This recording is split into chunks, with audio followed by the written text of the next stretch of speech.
Stop loss లేని trading or investing మీ bank అకౌంట్స్కి హానికరం. Trading or investing without stop loss is injurious to your bank accounts. Hello hi, hope you're doing good. నేను మీ Telugu Shyam.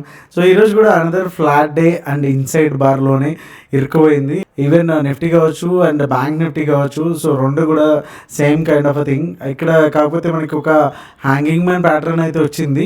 Okay, so hanging man pattern వచ్చేసి జనరల్గా ఇలా పైన అంటే రెసిస్టెన్స్ ఏరియాలో వచ్చినప్పుడు ఏమవుతుందంటే దీని యొక్క లో ఏదైతే ఉందో ఆ లో వచ్చేసి చాలా ఇంపార్టెంట్ అనమాట.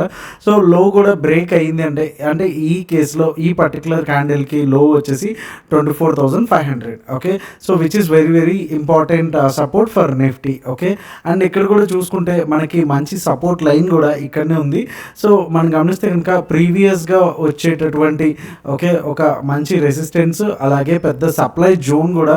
సో ఈ జోన్ని మనం బ్రేక్ చేయడానికి చాలా అయితే కష్టపడింది. బట్ ఇక్కడికి వచ్చేసరికి మనకి ఇది అంతకుముందు ఉన్నటువంటి రెసిస్టెన్స్ వల్ల మనకి ఇప్పుడు సపోర్ట్గా అది మారుతుంది, right?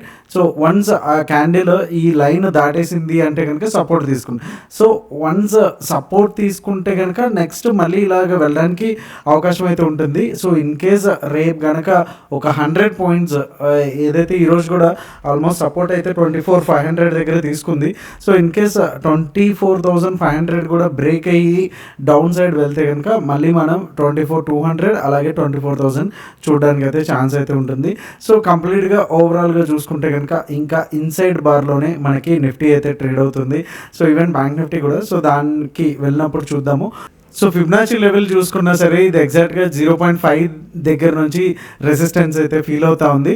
So next support level వచ్చేసి దీనికి ఫిబ్నాచి ప్రకారం 24,400. అది ఇప్పుడు మనం చెప్పుకున్నటువంటి 500 కూడా బ్రేక్ అయితే ఇమీడియట్గా 500 to 400 ఒక జోన్ లాగా యాక్ట్ అయితే చేస్తుంది అనమాట. సో 500 to 400 కూడా బ్రేక్ అయ్యింది అనుకుంటే కనుక మళ్ళీ ఈ జోన్లోకి అయితే రావడానికి అయితే ఛాన్స్ ఉంది. సో అప్పటి వరకు అయితే కొంత కన్సల్టేషను అండ్ ఇలాంటి నో మూమెంటం క్యాండిల్స్ కూడా మనకి చూడడానికి అయితే అవకాశం ఉంటుంది. అండ్ బ్యాంక్ నిఫ్టీలో కూడా ప్రీవియస్గా ఎటువంటి ఇన్సైడ్ బార్ ఏదైతే ఉందో సో ఇంకా స్టిల్ దాంట్లోనే ఉంది కంప్లీట్గా. సో ఒక ట్రయాంగిల్ ప్యాటర్న్ అనేది మనకి ఫామ్ అయితే అవుతుంది డైలీ క్యాండిల్లో. So will make it clear like this. So ఇది కనుక బ్రేక్ అయితే డెఫినెట్గా ఆ వైపు వెళ్తుంది అనేసి అయితే మనకు ఒక డైరెక్షన్ అయితే వస్తుంది. బట్ ఓవరాల్గా ఇంట్రాడే చూసుకుంటే లైక్ ఎలా ఉందంటే ఒక 50 పాయింట్స్ క్యాండిల్ వేసింది అంటే కనుక సో 15 మినిట్స్ క్యాండిల్ అనుకుంటే కనుక దీని అప్ సైడ్ బ్రేక్ అయింది. సో నెక్స్ట్ క్యాండిల్లోంచి మనం బై తీసుకుందాం అనే లోపు జస్ట్ ఒక చిన్న ట్రాప్ తీసుకుని మళ్ళీ it's coming down.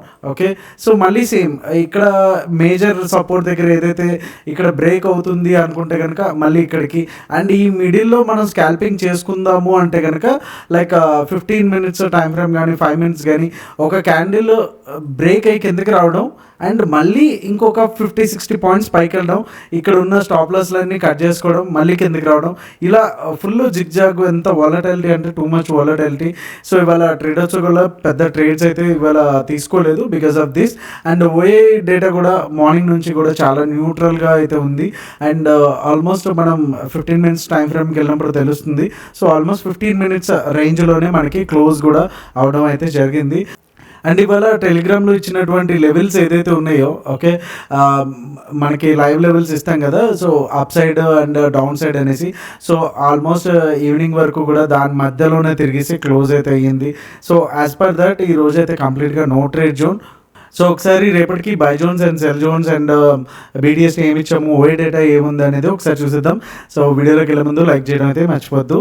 So Nifty 15 minutes time ఫ్రేమ్లో అయితే ఉన్నాము. ప్రీవియస్గా ఉన్నటువంటి ఏదైతే 24,500 ఇందాక డైలీ టైం ఫ్రేమ్లో మనం మాట్లాడుకున్నాం కదా 24,500 లెవెల్స్ అనేసి.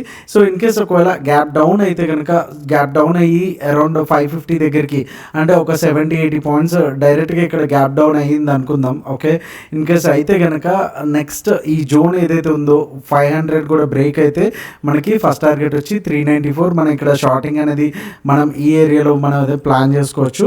అండ్ సెకండ్ టార్గెట్ వచ్చి 24,282 అండ్ థర్డ్ టార్గెట్ వచ్చి 24,197.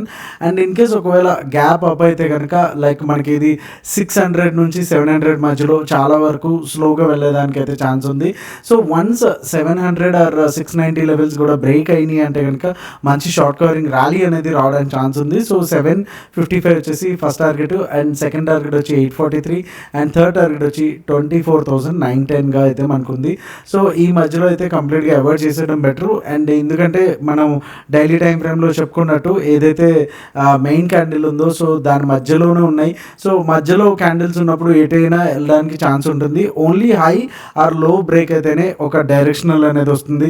సో డైరెక్షనల్ ఉన్నప్పుడు మాత్రమే మనకి ఆప్షన్ బయ్యర్స్గా మంచి మూమెంటం అనేది వస్తుంది. లేకపోతే కనుక సెల్లర్స్కి ఏదర్ స్ట్రాడల్స్కి ఆర్ స్ట్రాంగిల్స్కి వాళ్ళకి ప్రీమియమ్స్ ఇవ్వడం తప్ప సో వేరే యూజ్ అయితే ఉండదు. సో ఒకసారి బ్యాంక్ నిఫ్టీ కూడా చూసేద్దాం క్విక్గా. సో బ్యాంక్ నిఫ్టీలో ఈరోజు ఏం జరిగింది అనేది కనుక మనం చూసుకుంటే ఏదైతే 15 మినిట్స్ రేంజ్ ఉందో సో దాని తర్వాత ఒక ఫాలోఅప్ క్యాండిల్ రావడం మళ్ళీ వెంటనే మళ్ళీ కిందికి వెళ్ళడం. ఓకే, సో తర్వాత ఒక రెడ్ ఒక గ్రీన్ ఆ రేంజ్లో మళ్ళీ పైకి వెళ్ళడం మళ్ళీ కిందికి రావడం. ఆల్మోస్ట్ డేలో బ్రేక్ అవుతున్నాను అన్నట్టు ఒక విక్ తీసుకోవడం మళ్ళీ ఇమీడియట్గా స్టాప్ లాస్ కొట్టడం. అండ్ అగైన్ సేమ్ లాస్ట్ మినిట్లో మాత్రం ఒక మూవ్ అయితే మంచిగా ఇచ్చింది. అండ్ అది కూడా మీరు గమనిస్తే కనుక ఆ విక్స్ ఎలా ఉన్నాయో చూసుకుంటే ప్రతి క్యాండిల్ కూడా స్టాప్ లాసెస్ అనేది బాగా హిట్ అవడం అయితే జరిగింది. సో ఓన్లీ లాస్ట్ మినిట్లో వచ్చినటువంటి ఈ మూవ్ తప్ప మిగతా అంతా కూడా డే అంతా కూడా చాలా రేంజ్ బౌండ్లోనే ఉందని చెప్పొచ్చు. సో రేపటికైతే కనుక ఇన్ కేస్ ఒకవేళ గ్యాప్ అప్ అయితే ఈ లెవెల్ ఏదైతే ఉందో చాలా చాలా important level which is 53,682 700 range. So 700 కూడా బ్రేక్ అయ్యింది అనుకుంటే కనుక మనం ఇక్కడ బై అనేది ప్లాన్ చేసుకోవచ్చు. సో ఫస్ట్ టార్గెట్ వచ్చి 53,890 అండ్ సెకండ్ టార్గెట్ వచ్చి 54,130 అండ్ థర్డ్ టార్గెట్ వచ్చి 54,386 అండ్ డౌన్ సైడ్ వచ్చేసరికి మనకి 53,283 ఆర్ 300 పాయింట్స్ ఏదైతే ఉందో ఒక మంచి జోన్గా అయితే ఉంటుంది. మనం గమనిస్తే 3 to 4 డేస్ నుంచి కూడా ఈ ఏరియాలో చాలా వరకు మనకి సపోర్ట్ అయితే తీసుకుంటా ఉంది. సో ఆల్మోస్ట్ ఈ లెవెల్ 6 to 7 టైమ్స్ అయితే టెస్ట్ చేసింది కాబట్టి ఇది చాలా వరకు వీక్ అవడానికి ఛాన్స్ ఉంటుంది. సో ఇది మనకి ట్రిగర్ క్యాండిల్ అనుకుంటే కనుక మనకి ఫస్ట్ టార్గెట్ వచ్చి 53,151 అండ్ సెకండ్ టార్గెట్ వచ్చి 53,000 అండ్ థర్డ్ టార్గెట్ వచ్చి 52,822 అయితే మనకి టార్గెట్స్కి అయితే ఉంటాయి. ఒకసారి ఓఏ డేటా అయితే చూసేద్దాం. సో ఓఏ డేటాకి వచ్చేసరికి ఈరోజు బీటీఎస్టీ వచ్చేసి no BTST because of range bound only. So monthly data వచ్చేసి కాల్స్ వచ్చేసి 2.13 ఉంటే అండ్ 2.17 అయితే పుట్స్ అయితే ఉన్నాయి. సో కొంచెం స్లైట్లీ పుట్స్ మాత్రమే ఉన్నాయి. స్లైట్లీ ఇక్కడ మనం గమనించాల్సింది ఏంటంటే స్లైట్ బులిష్ మాత్రమే, సూపర్ బులిష్ అయితే కాదు అండ్ అలా అని బేరిష్ కూడా లేదు. అండ్ జనవరి ఫిబ్రవరి డేటా చూసుకుంటే కనుక 23.66 అండ్ 23.92. సో ఇక్కడ టోటల్ ఓఏ కూడా మనకి 25,000 అయితే గ్యాప్ అయితే కనిపిస్తుంది. సో 66 అండ్ 92 ఓకే జస్ట్ ఒక 25,000 మాత్రమే గ్యాప్ అయితే ఉంది. ఇక్కడ కూడా మనకి స్లైట్లీ పుట్స్ అనేవి ఎక్కువ అయితే ఉన్నాయి. సో ఓవరాల్గా మనకి తెలిసేది ఏంటంటే స్లైట్లీ బుల్లిషే ఉంది, ఇంకా బేరిష్ అయితే అవ్వలేదు. సో అంటిల్ అన్లెస్ రేపటికి ఏం మేజర్ న్యూస్ లేవు అనుకుంటే కనుక slightly bullish. So morning in case gap up అయ్యి మేజర్ లెవెల్ బ్రేక్ అయితే కనుక డేటా బట్టి దాన్ని బట్టి మనం ప్లాన్ అయితే చేసుకోవచ్చు. లెవెల్స్ కూడా మనకి ఆల్రెడీ ప్లాన్ చేసుకున్నాం కాబట్టి. So that's all for today.